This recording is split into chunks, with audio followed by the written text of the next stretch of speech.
Yo, what's up, everyone? This is your boy, LaShawn Sugar Ray Marston, host of the Sugar Ray Show. We have another wonderful episode today, man. A super esteemed guest, young man who I haven't known too long, but has instantly become one of my favorite people, one of the brightest, gems that we got in this world, man, only because that he just gives so much love. Daniel Fresco. I'm going to Mm. go right into his bio and tell you a little bit about who he is and who you'll be listening to today. Daniel Fresco is a certified personal trainer, holistic wellness specialist, educator, sound healer, professional drummer, and conscious life coach called to serve in the awakening of humanity. Daniel utilizes the tools of intuitive movement and biomechanics to understand the body's inner workings, awareness to understand the mechanisms of the mind, and vibration to reveal the sonic geometry of great spirit. Daniel is the keeper of the divine library, mystic teacher, and transmitter of source frequency through lived metaphysical states of being. After many incarnations and soul revelations, he finds himself illumined in eternal truth revealed through Buddha nature, Christ's mind, and non dual experiential understanding. Daniel amplifies this resonance through the pulsation of channeled words, interwoven tribal rhythms, and limitless cosmic expressions tuned to the ever present essence of the isness. This is somebody that, if I was watching, I would want to listen to. I would want to figure out, like, what does all of this mean? Where does all of this come from? Who is this guy? So before we get into all of that, brother Daniel, thank you for being the guest on our show today. How are you feeling, my brother? How is everything? How's everything in your work? I was just witnessing you expressing, what I gave you to describe me, right? Mm, So what I find is that when I step out of the self that I, knew that I was, right, Daniel, right, this being that I am, and I get to witness how others see me through my own lens, it just creates a really different experience where everything is so clear. So I'm in the state of clarity right now. mm. I could describe where everything that's presented to me is very obvious as to where my energy is needing to go, how I'm needing to serve in the world. Mm. And so I'm just really, really thankful to be here today. And thank you for creating the space to do this. Of course, man. Appreciate you. Let's get right to it. So, we had a conversation a couple of weeks ago, and we spoke about your upbringing, right? And I think that upbringing is so important, Mm-hmm. And one thing that's unique about your upbringing, is not special in a way, but it's unique because not many families raise their children in this way. You were homeschooled, This right? is You were homeschooled from kindergarten through a ninth grade. That's right. That's how right. how did what impact do you think like that had on your life, and do you think if you would have been in public or private school it would have been any different? Yeah, I mean, that's part of my karma coming into this lifetime was that I was meant to think differently and to think and to have my own free mind. And I Mm, would say that's the direct result of homeschooling was that being able to be home and to have this independence of having ownership of my own education from a very young age is, I cannot even say how important that was for my development into the being that I am now. mhm, I know that there's a lot of kids out there that they don't really have the option, right? Their parents are working, so they have to go to school. And as a result of that, right, they're around other kids who don't have as much of a facility over the exploratory learning that I got mhm. to have. And so that Absolutely. allowed me to question reality. So I started really asking deeper questions ever since I was even very young.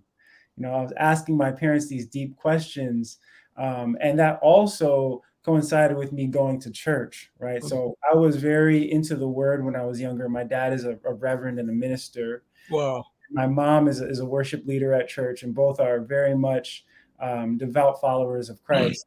And so that really it sparked something in me to see. It's like, okay, what was Jesus really talking about here?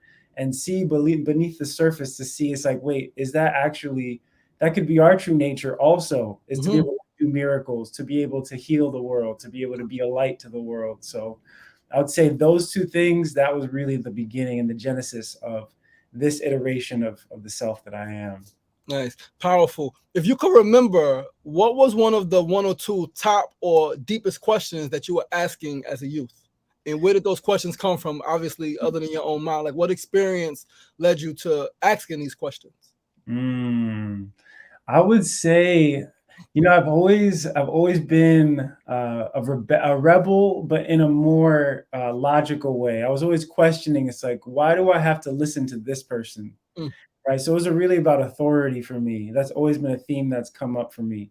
Is when someone's standing in front of me and I see them teaching, right, or giving information, I'm asking, okay, well, what's really the subtext behind this information? And what is it that I have to do in order to feel accepted by this person? So mm, usually there's like acceptance and authority. So usually we're working in our lives to get acceptance from somebody, mhm, or trying to get some kind of response to feel validated because we did it the right way, right? So then duality comes in. So that was always me. I was always asking, wait, why is it this and that? Why can't it be both? Why can't mm, we have other options and other possibilities? And I find that that's a continual theme in my research and my deeper inner study of self is, who am I in this world of duality? And actually, is that the case? Or is there mm. something more deep beneath the surface that can reveal to me my true nature? Which Powerful, actually I found is not this or that.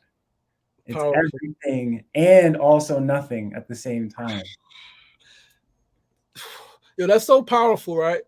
Because one thing that I mean, I would say it's common knowledge, but common knowledge obviously is not common. But Aha. that, the understanding that everything is also nothing at the same time, right? Because before there Mm. was anything, there was everything still, because Mm. everything existed in the nothingness, right? Exactly. If you could remember the first time you came into that true realization and Mm. how you were able to actualize that into your life, like how did that feel growing up with Mm. that consciousness? Yeah, I would say the evolution began as my musicianship as a drummer really started to blossom, Mm, because I had the gift of playing in church at a young age, and my dad got me started with music, and later on I fell in love with it. Right, nice. and I wanted to be a drummer. I wanted to be one of the great drummers, the ones Yeah. that are, doing all of this incredible solos and wowing people and getting people moving. Right, and all of that came true. It's all happening Yeah. as we speak. Yeah, it is. What I found was that in the past self again wanted this validation, right? It wanted to be seen for the label of great drummer or whatever that label is, right? And what I found was that the more that I tried to work hard at becoming what I wanted to be in a future time, the harder it became, because internally I was always judging myself, or I was Mm, always wondering, why am I not getting the opportunities? mm. And so the more that I did that, I joined all these bands and I wasn't happy. There was something in me that said, this is not actually what you're really wanting. And so Wow. I quit all the bands and back I went back to the love of what I actually was doing, which was just being in the moment with the instrument, vibrating consciousness through my playing. And I went back to that and I said, okay, I'm here for this. And I'm going to let go of everything I thought I wanted to Mm, really understand what this craft is. And mhm. the minute I started doing that, there was a real realization moment where all these opportunities started coming to me as I became detached from, again, the Yeah. validation externally. Yes. And so again, the as I came into the nothingness of not being even a drummer anymore, of just being in the presence of the gift that I've been given, Mhm, then all of a sudden everyone is seeing me, seeing the me that I am, but in a more realized way, in a way that I can't even put words to. mhm. And so now I'm in the midst of about to go on tour again with this Yes. artist I play with. His name is Drew. He's an incredible singer and songwriter. And we went on tour in the fall, opening up for an artist named Joji, he's massive. And we're out there playing for thousands of people every night. Incredible. And what I found was that those crowds that I had been imagining in my mind while I'm playing in my basement years ago, knowing that it was going to happen, right? I'm in that dream, I'm living the dream that I Mhm. had dreamed, and I'm there, and yet I'm still in this place of supreme peace, Yeah. right? Because even when you get the thing you've always wanted, and you know that it's only going to last for a moment, can you still be in a state of peace within it without clinging? Right. So this comes back to the trying to cling to what's in our life. And so, to answer your question, what came to me was Buddha nature and coming back to the teachings of Gautama Buddha. Mm-hmm. He realized that the essence of suffering, or why we have such a hard time in life, is because we always want something. Yep, something else other than what's there in the moment. That's right. And the minute I found that was the realization moment. That happened incrementally, of course, but it always comes back to this right here, what we're doing. No, that's so powerful. In Taoism, for warriorship, Taoist warriorhood, it says something like detachment is true compassion for self and others. Right? If you love others, detach from controlling them, detach from your wants from them, detach from all of that, and allow them to be. Just as when we love the flower, we just observe it, allow it to be as it is. Same thing with self. If you love yourself, detach yourself from all of the big aspirations and the goals. Like, set them because we're in this physical realm and we have to do something with our time. But inside, you're just being and experiencing and exploring in this realm. That's right. And everything comes and goes. Everything is transitory. Everything is flowing, right? The pendulum is always swinging. And so the fact that you came into that is extremely powerful. I want to skip forward real quick. You mentioned something just now about getting back to the love of what the craft was, what the gift actually was. And with that, I want to speak about how I met you through, why in a band called Why Not Show Love.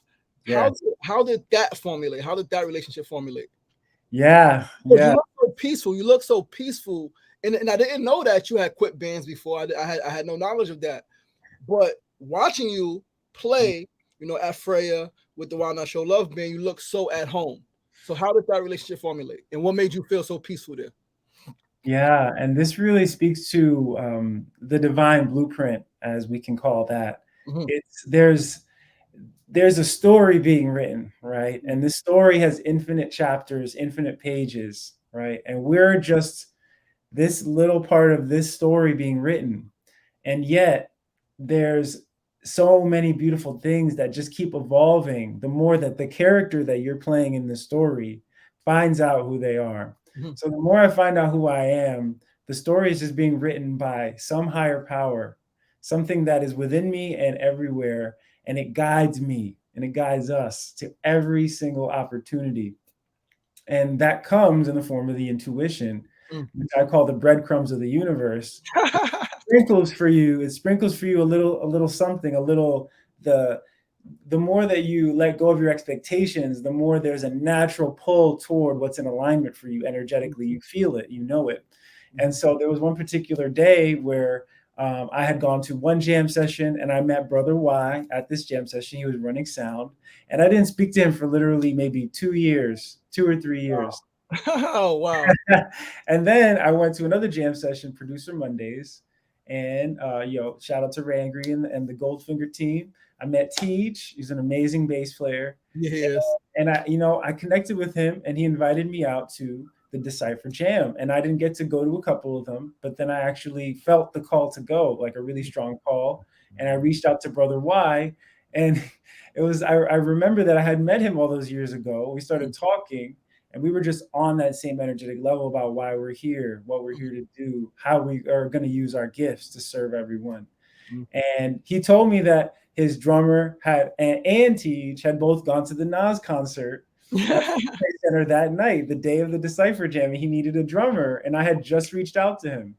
So he called me, he's like, you know what, it's time. Come through and play. I already know. We were just like, we already knew. And so I went through to Freya, and shout out to the Freya team as well. We love them. And I set up the drums. I tuned the drums. I put my love into it, really supported and showed up for them. I had never really met Y and this whole team, but that really just spoke to me about how in service, there's no wasted energy. There's no even thought involved. It's just the natural flow. It's like you're just in this wave of love, right? And the love guides you toward your service opportunities, which immediately transmutes your karma and brings life into your body. It helps you. There's just pure clarity there. And that's my family now, why, and the whole Why Not Show Love team. It's like we're doing some really powerful things, getting into our communities and bringing this music of hip hop back and bringing this live instrumentation back. And so I find myself in front of you now, who I didn't know, right, however long ago. And now here we are as sacred brothers, Yes, really sir. to the bottom and the top and the inner and the outer of Yes, some. sir. And that's what it really speaks to, is the divine plan is there, and all you have to do is tap into it. That's it. It's always there because you are part of that, not separate. And so all you got to do is go within. All you got to do is be still, right? They say in the Christian text, it says stillness is the way. So you mentioned two of my favorite things. You mentioned Christianity and you mentioned Buddhism, Christ and Buddha, right? In Christianity, it says seeking you shall find. But in Buddhism, it says do not seek, right? Mm-hmm. And so I remember coming into this knowledge years ago, and at first being kind of confused, right? Like, whoa, do I seek or not? But then I sat with myself, and it says, and again through my study in Taoism, it's like a man can know the whole world without leaving his room. And it's like, how is that? And it's like, because it's already here. It's already there. You are part of that. All you got to do is go deep within. And so you can seek for the fun of the journey, just for the sake of the journey. Seek, have fun, experience, but ultimately you come back to self. You come back to balance. You come back to source. That's right. How do your parents feel when you speak about other, I guess, spiritual systems, other schools of thought, particularly Buddhism, which a lot of times is in opposition? Yeah, it's I find you said a lot of things that I want to touch on, and I will, is that it's a perceived opposition. 100%. Again, perceived implies that there is a perceiver, and seeking implies that there is a seeker, right?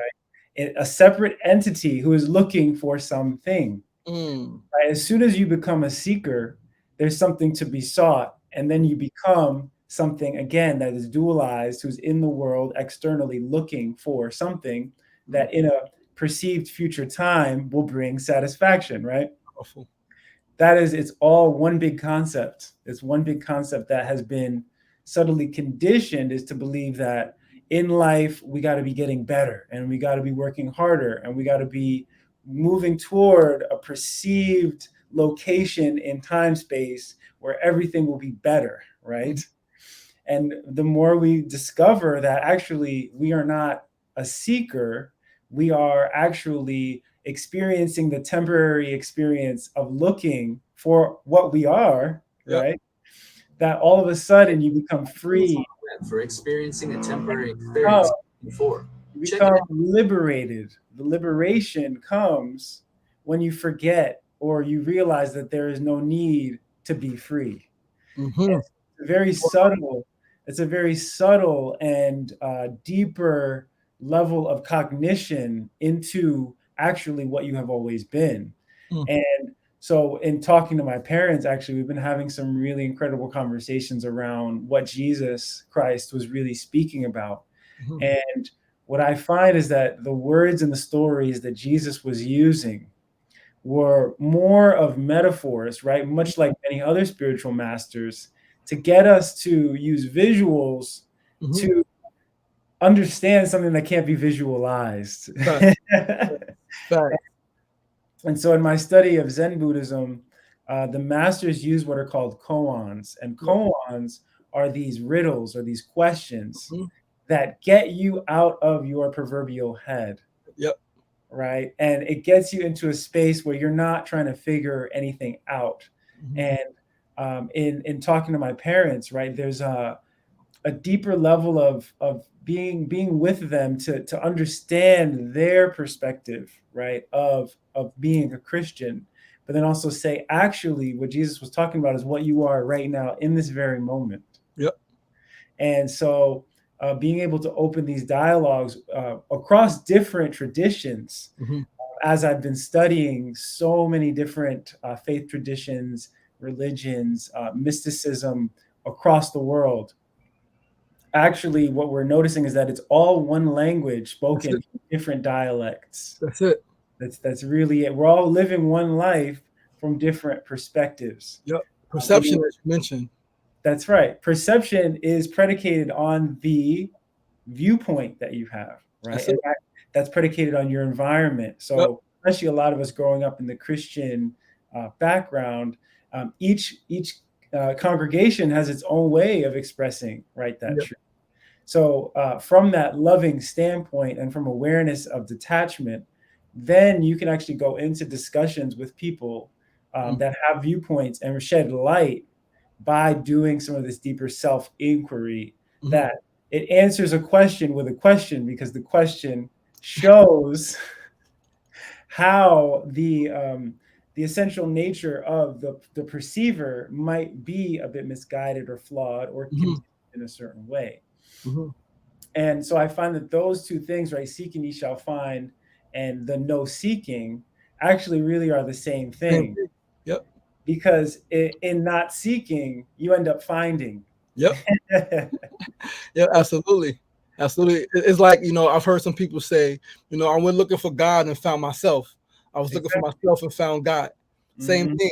You mentioned something that made me think of Socrates, right? The Socratic method of questioning, of always questioning. Dialogue is rooted in questions, right? So it's not about debating. It's not about proving myself, proving that I have the knowledge. It's just asking questions to understand. And what happens most times when you ask well thought out, questions truly from your soul, whoever you're asking, they're going to find the answer themselves. They're going to end up getting to it themselves, just in answering the questions. And you guys can come in harmony that way.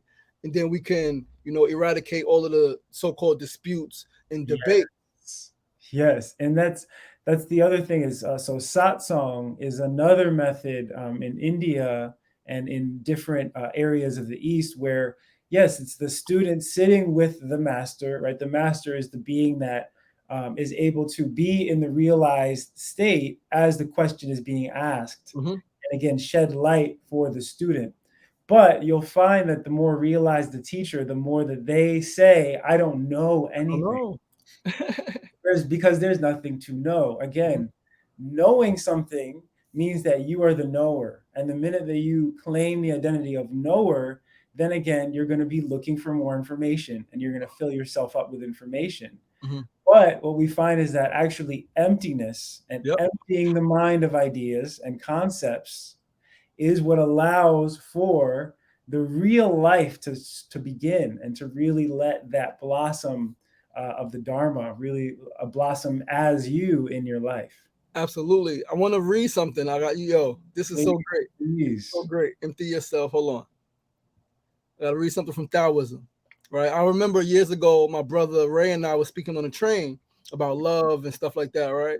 And after we were done, someone asked, "What's your religion?" And I said, "We're Islamic Christian Jews. We love Hinduism, study Buddhism, and practice Taoism." And in Taoism, going on what you just said, it says one of the tenets is empty yourself of everything. Let the mind become still. The 10,000 things rise and fall while the self watches their return. They grow and flourish and then return to the source. Returning to the source is stillness, which is the way of nature. The way of nature is unchanging. Knowing constancy is insight. Not knowing constancy leads to disaster. Knowing constancy, the mind is open. With an open mind, you will be open-hearted. Being open-hearted, you will act royally. Being royal, you will attain the divine. Being divine, you will be at one with the Tao. Being at one with the Tao is eternal. And though the body dies, the Tao will never pass away.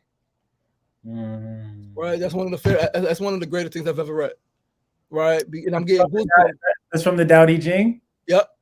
Tao Te Ching, yeah, Lao Tzu, one of the great masters and teachers. Absolutely, man. Because it goes to what you said, too many, and I think this is the problem in our society with intellectuals, right? We got our intellectuals who I love, they study and they're trying to do a lot of good, but you forget that it's about being.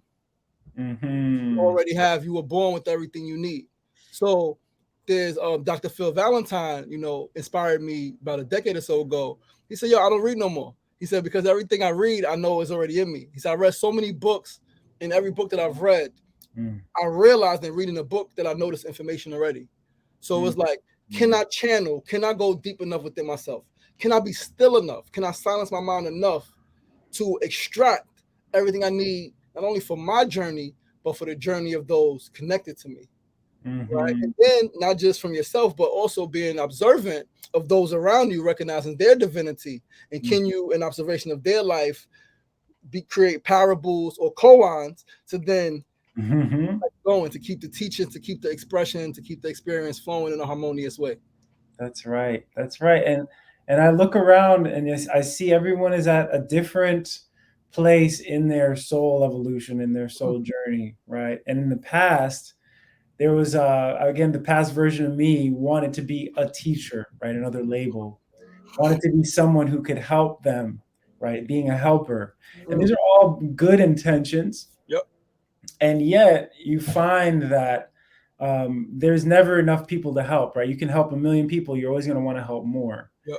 You lose your sense of peace in the now moment of just experiencing the life that we've been given to live. And so now I find that I've been called to bring together all of this knowledge and make it available to people. And that's one of the things I wanted to share on this show, is that the Divine Library is at my home in the Bronx. And I've been putting together many different sacred texts so that we can come together and really learn and study so that we can remember who we actually are and why we're here.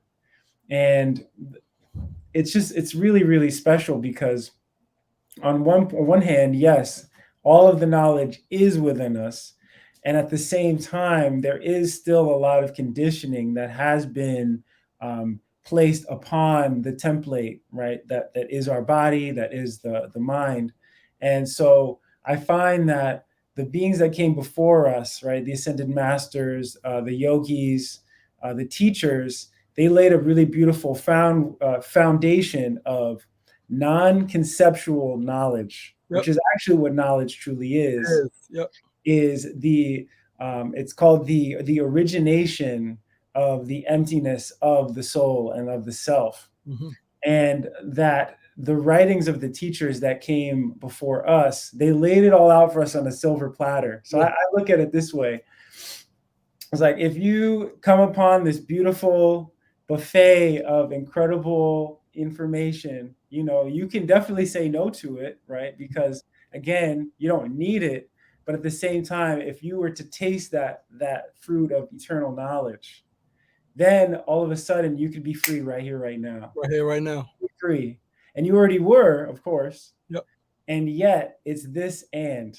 Yep. And so yeah, shout out to my sacred sibling, Santron Freeman, who has been working with me, with us, for the grander evolution and unfolding that's taking place. And so Santron and I have been really doing some incredible offerings and prayer performances, as we call them, and really alchemizing the gifts that come from the innermost workings of ourself. And so I know that there's so many beautiful collaborations coming with you.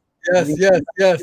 Everything that is really being built together, because we have access to the knowledge, access to the now moment, which is the source of all things, to the Tao, right? And so there's really the limitation never really even existed. Nope. Right? Just the ones you put on yourself, or the ones that are placed on you that you believe exist. That's right. And there's no attainment. So we're not trying to get to anything or get anything. Nope. I don't own any possessions. Everything is on loan from God. That's how I see it. So it's just, so I'm just thankful to share and I have a little something I want to do at the very end. Okay. Got you. So you made me think of, right, you said remembering who we were, who we are. And you made me think of Terrence Howard. I watched Terrence Howard, the actor. I watched an interview of his a while ago. He was at, I don't remember what university. I think he was at an Ivy League school. And he was on stage and they were talking about consciousness. And he said his earliest memory was waking up inside his mother's womb with repeating, don't forget, don't forget, don't forget. Don't forget, don't forget, don't forget. And then that made me think about something I read years prior about Christ. Was the one thing that, if anything, separated Christ from any of the other ascended masters was that he came into this world knowing that he was God. He knew that he was divine. He knew who he was from infancy, you know. And so if the don't forget, don't forget, don't forget, how would you, if you can advise someone or suggest something, you know, for people to remember, right? What is a practice to help people remember who they are and who they were before being in this realm?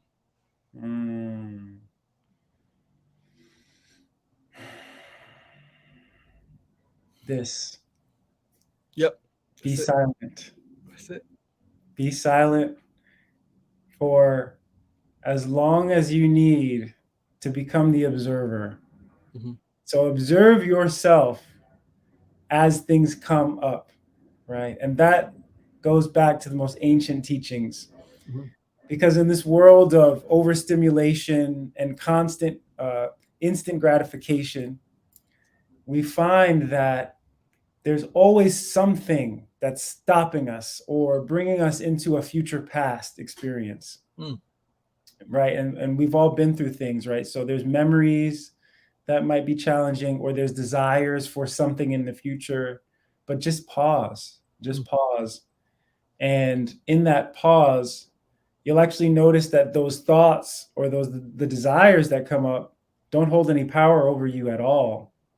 And you remain in the moment with the title of this show, which is The Power of Awareness. Yes, sir.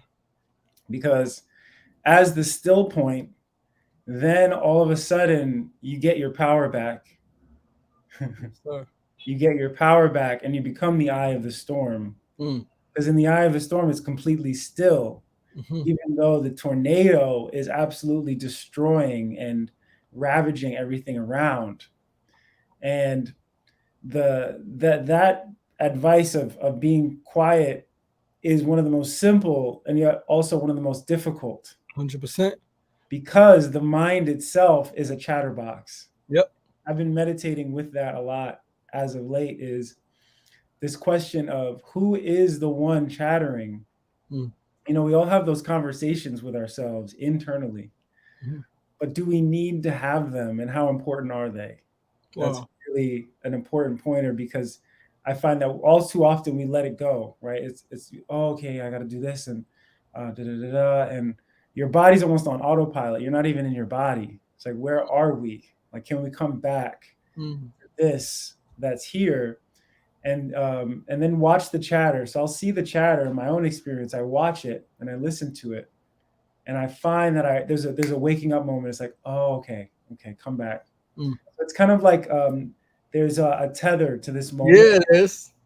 Right, and your tether is your own awareness. And I learned a lot of these techniques from Muji, who was an amazing teacher, who was the student of Papaji, and Papaji was the student of Ramana Maharishi.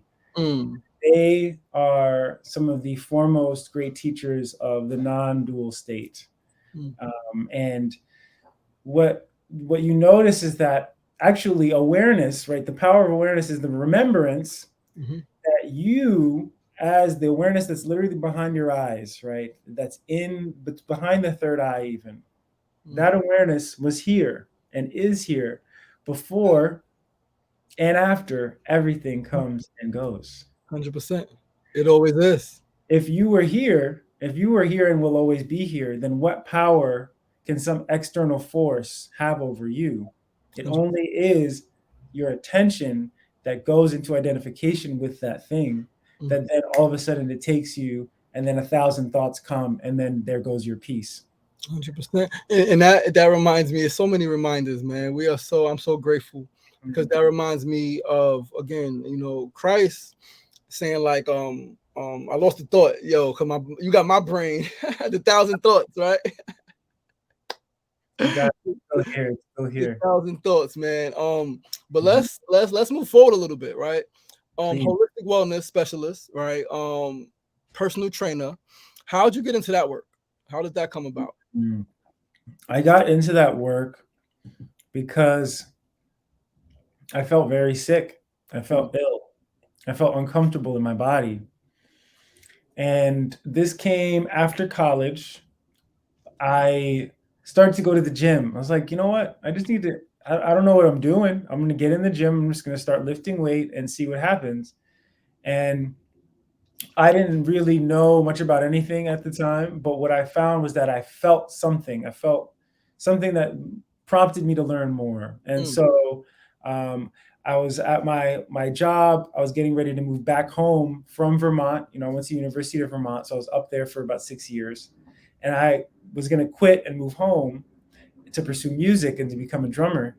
And so, I've just put feelers out there to my friends. I was like, I'm moving home and, I'm starting to work out, and I think I want to become a personal trainer and get certified.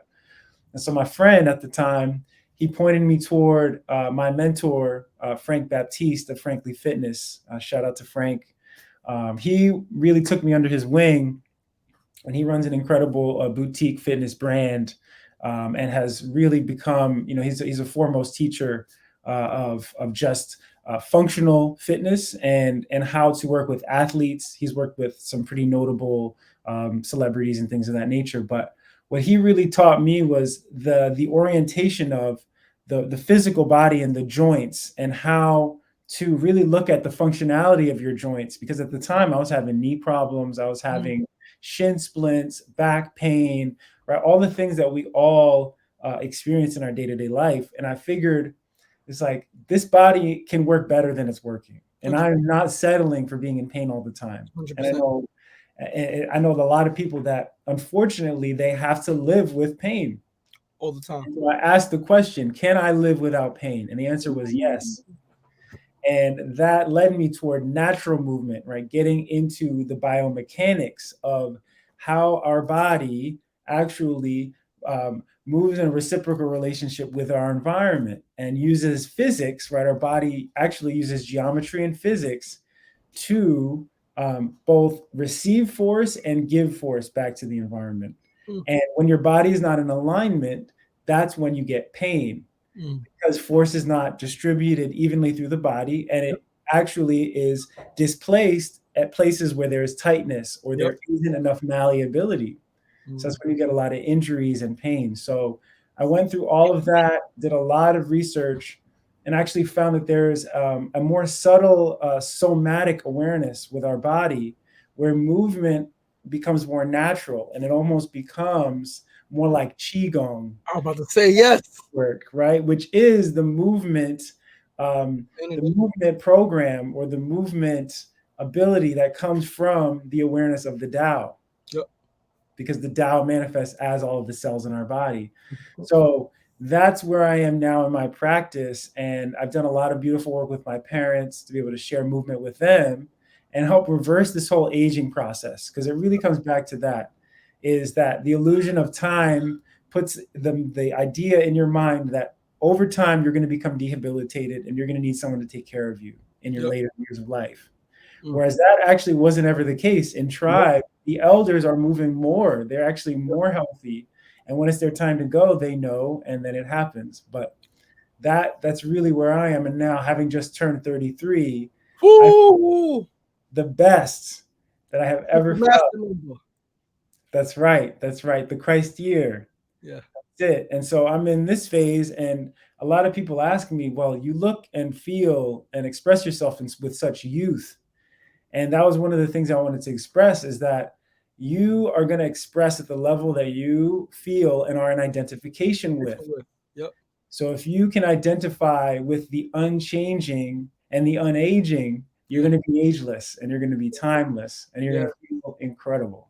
And that's what it's about. One thing I share, particularly when we're giving out plant-based food in Queensbridge, is that clearly we all are going to so-called age, right? We all are going to get older, right? Time is passing, but we don't have to grow in pain, right? I remember a time, I'm 39, and I remember a time when I was a very young boy, and I remember my parents talking about elders who passed.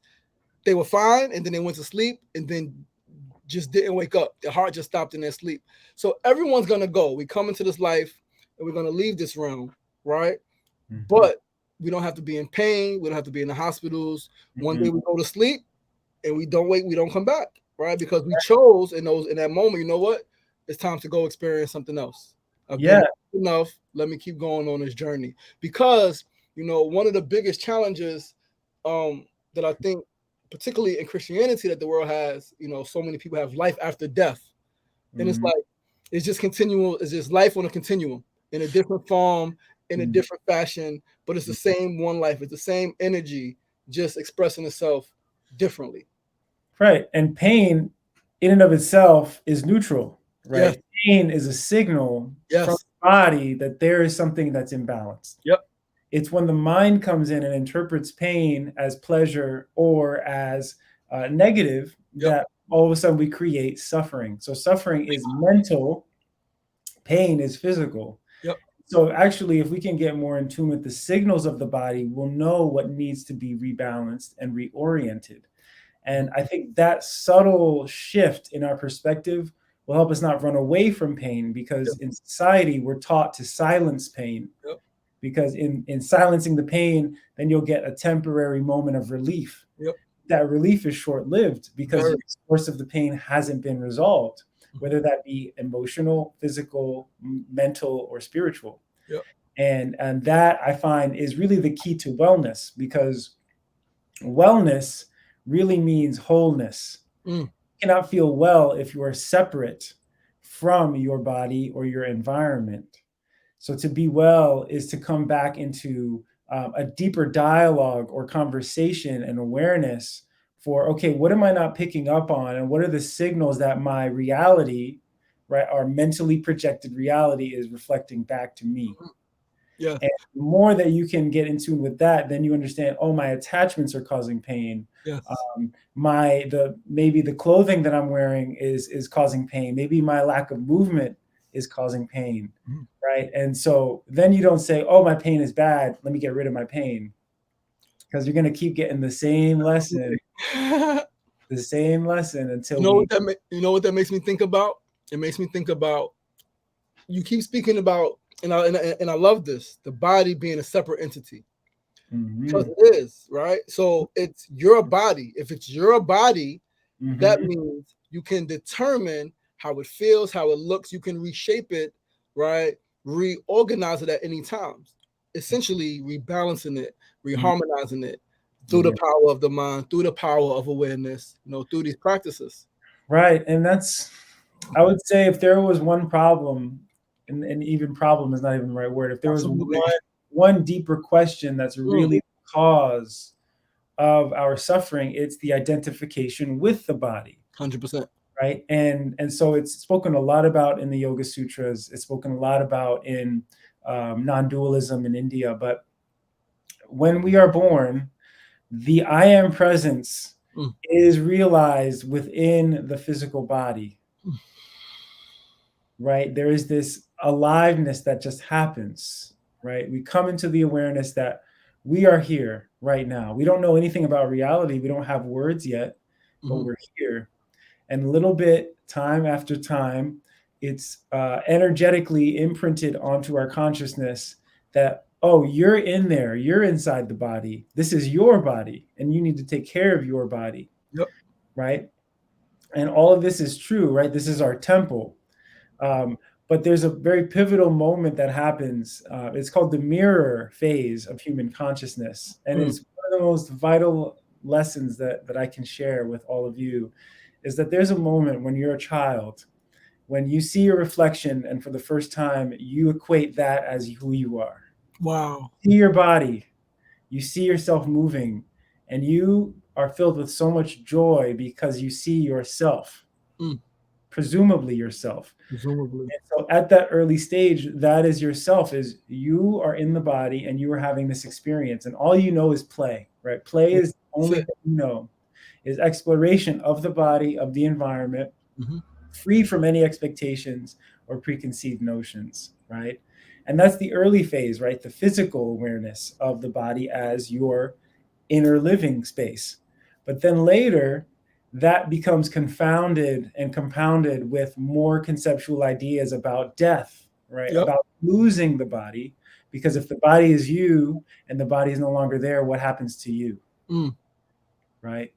And so there's a pivotal shift where now we're in this phase of really looking and holding the idea of what we have known of as death, but really seeing that actually this is all a temporary transit that we're all in. That's it.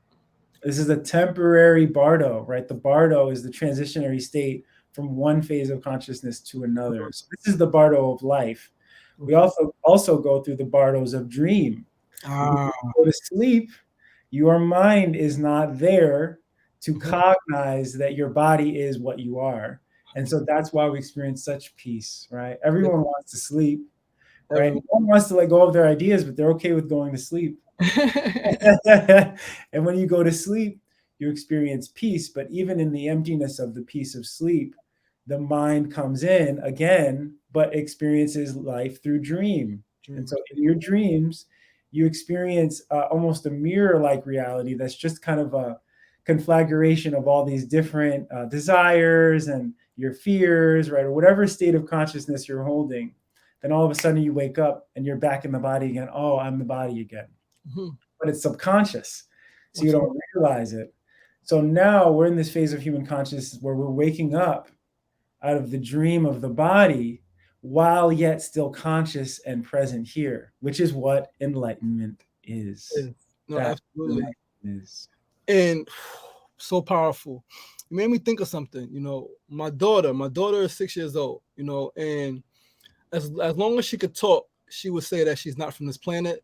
Comes from a planet called Sanic, and she remembers being in her mother's womb. She remembers, it being dark, it being a little wet, and she remembers then just going down like a tunnel and coming out and being cold and light, right? And I caught my daughter out the womb. Right, her name is Usha, right?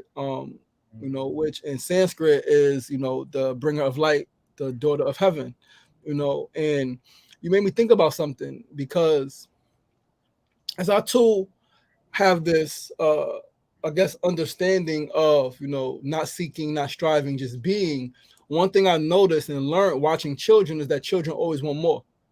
Children always want more playtime, more sleep time, more time with mommy, more time with daddy, more food, more snacks. They always want more. And so I think I'm still trying to really, I guess, understand it deeper. Is is that really part of nature, or is that something that maybe she got from me? I don't know. What do you think? What are your thoughts on that? Because children, if you watch, they will always want more. Oh yes. And that's, again, it's part of the play of consciousness, right? So back to the forgetting and remembering thing, is that consciousness chose to forget to come into a human body so that it can remember again. So consciousness as the I am came in, identifies with the body, and has the play of experiencing and the play of life, which part of the play of life is duality. Part of the play is desire and aversion. So there's some things it's like, oh, I don't want that, I want this. Absolutely. Right? And so it experiences texture, because this is what we call codependent origination, as taught by the Buddha. You cannot have pleasure without pain. You cannot have more without less. And so consciousness remembers and experiences itself again through the splitting into this or that, right? Absolutely. And so the daughter playing as the one who wants is part of her evolution in a soul way of, right, experiencing abundance, right? For her, abundance is, I can watch as much TV as I want, or I can have as much food as I want, right? And that joy comes from the wanting. And that creates the texture for not having, which for us, we're in the opposite, where how much joy can I feel in the not having? How much detachment can I feel in the letting go of the quantities, right, of the things, and really feel into the qualities that are inherent within my being? That is really where joy comes from. 100%. Because in the world of desire, right, the desire realm, where you identify as the person wanting, the getting of the thing actually is bringing peace to your mind. And this is what Ramana Maharishi taught, was that the desire comes, right? You exercise the energy necessary to receive the thing, and all of a sudden the polarities merge, and peace is experienced in the mind. And again, you enter emptiness. Mm. Right? Think about when you have that bite of that delicious ice cream that you've been wanting, and you're just like, oh man, and it's just like this beautiful experience, right? There's no mind in that experience. Mhm. But then the ice cream goes down, it's done, and all of a sudden the mind comes back into, maybe I can have that experience and that joy again, right? And it's again within this very illusory reality that has been really experienced at a very young age. No, absolutely, so powerful. I want to go somewhere else with you, right? Please. There's a metaphysics gets a bad rap, Mm. right? Metaphysics, pseudoscience, not real. What is, because I see here, transmitter of source frequency through lived metaphysical states of being. What does that mean for you and to you?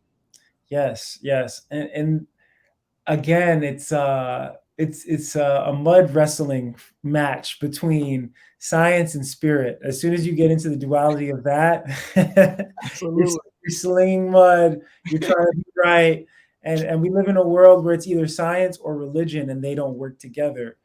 But what I find with metaphysics is that it's so much less about conceptual, and it's more so about the relationship between subject and object, and cause and effect. The deeper laws of this cosmos and this physical reality are predicated upon someone or something as a subject witnessing an object. 100%. The relationship between the two. And you can go into Planck's, you can go into sacred geometry, you could go into all of these really, beautiful visual concepts.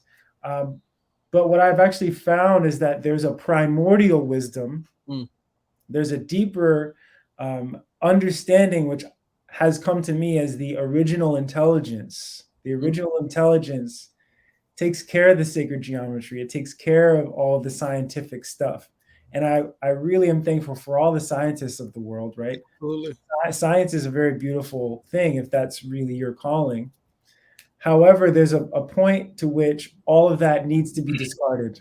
If you're going to discover the ultimate, if you're going to discover who you actually are, you cannot take anything with you. And that's why I know that Jesus Christ told the disciples, drop all your belongings and come with me. And those belongings, they were physical, but they were also mental objects and mental concepts that you cannot take with you into the kingdom of heaven. Because the kingdom of heaven is a non-conceptual place that only exists beyond the mind. 100%. I want to just make a short comment on that. Please. You said Jesus Christ, and it was actually originally, and this is one of the questions that I've always asked my pastor friends, right? Why did it go from Jesus the Christ to Jesus Christ? Right? Because Christ is not a surname, it's not a last name of the individual, it's a title, it's an anointing, right? So I just wanted to comment on that, right? Because I think that a lot of times when we speak about, just in my experience, part of the personification and separation from Christ himself is that this person was this and that's it. And it's like, no, Jesus the Christ, who was telling you that you have the same power, right? You have the same gifts, right? Because there were people greater before him, right? There will be someone after me who will be greater. That's right. Because with time, everything it amplifies. Right? Even John the Baptist spoke about, don't fear me, he who comes after me is the one to fear. Yes, I will decrease so that he may increase. 100%. And Christ just means anointed one. That's right? it. Kind of a catch-all for the anointing of God upon the physical man, but that actually there's what is it that's being anointed, right? And it's definitely something that we can speak at length about, because that's something that I feel called to do as a part of the bringer of awakening for humanity, is really seeing that these figures, right, these beautiful avatars that came to show us the way were actually helping us. They were like our ultimate cheerleaders and encouragers, because they saw something in us that we couldn't see, that we were trying to seek externally, right, to experience salvation. And I find that true salvation comes when the mind can really let go of the fact that you are not already saved. Always comes back to that. Always comes back to that. No, powerful, brother. We got a little less than 5 minutes left, man. I know you said there was something that you wanted to share with us. This is the perfect time. And perfect time. This is where the sacred geometry of Great Spirit comes in, because that's what sound is. Sound vibrational frequencies are like the incense or the smoke that colors consciousness and gives us the ability to witness the beautiful movements and the beautiful colors that we've been given to see. And I want to give us a little experience of that beingness. Please do. So if we can all the viewers out there, just come into a state of reception and of a state of acceptance of the beautiful fact that you are here right now, and that this moment is a completely unique moment that will never happen again.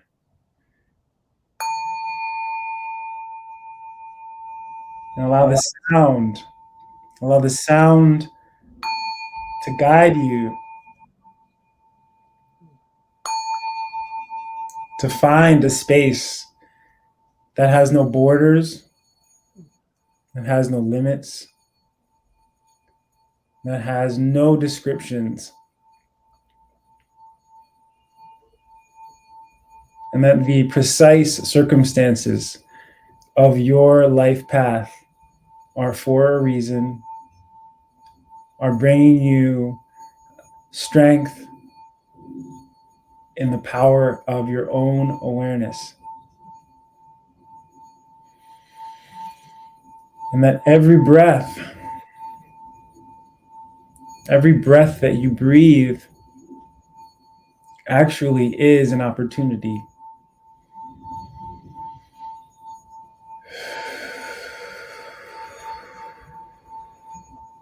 And the opportunity that is before us is of limitless potentiality.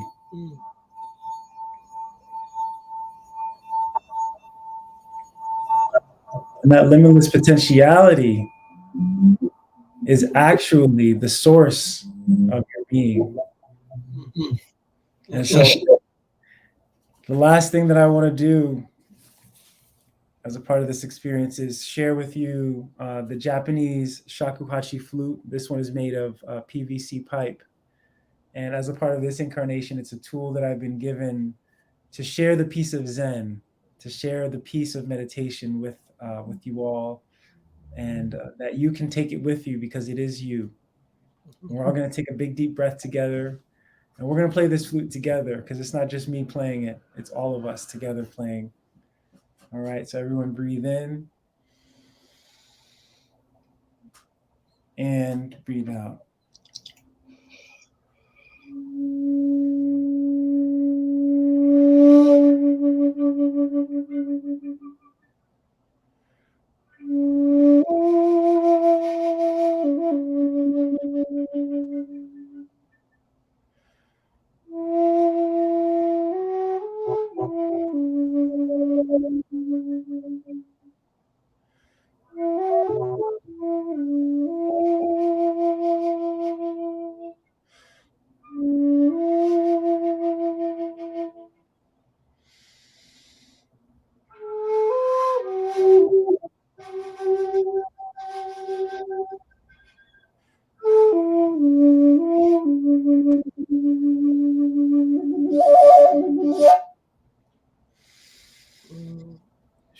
Yo, Brother Fresco, give thanks for your existence. Give thanks for your being. Give thanks for you following the calling, answering the calling, and for being on this path. You know, my life is already enhanced because of our connection, because of our reconnection. You know, I look forward to continuing to build with you, to continuing to experience this journey with you in as many ways that we can. I look forward to watching you do your thing, watching you grow on your path. You know, I look forward to being an observer, observing my brother. That's right. Wow. And I see you too, brother. I see you in this incarnation and the wonderful service that you're doing. You are as the soul breath of this conscious universe. Mm-hmm. And so I empower you again to keep going as we continue this beautiful partnership together. And thank you to all the viewers out there for being in reception. I'm here and available for any future work or questions you may have. Thank you so much. Yes, sir. Yes, sir. Check him out, Daniel Fresco. Yo, listen, everyone, that was incredible. Please share this interview with your friends. Please share this interview with your family. And remember a few things that Daniel said. Wellness means wholeness, right? Living the dream that I once dreamed. Just you are living it. You are living it. Embrace it, accept it, lean into it, and tap into the power of awareness. This is your boy, your host, Sean Sugar Ray Marston, here at the Sugar Ray Show. Much love, as always. Love yourselves, love each other. We all we got, and we all we need. Peace.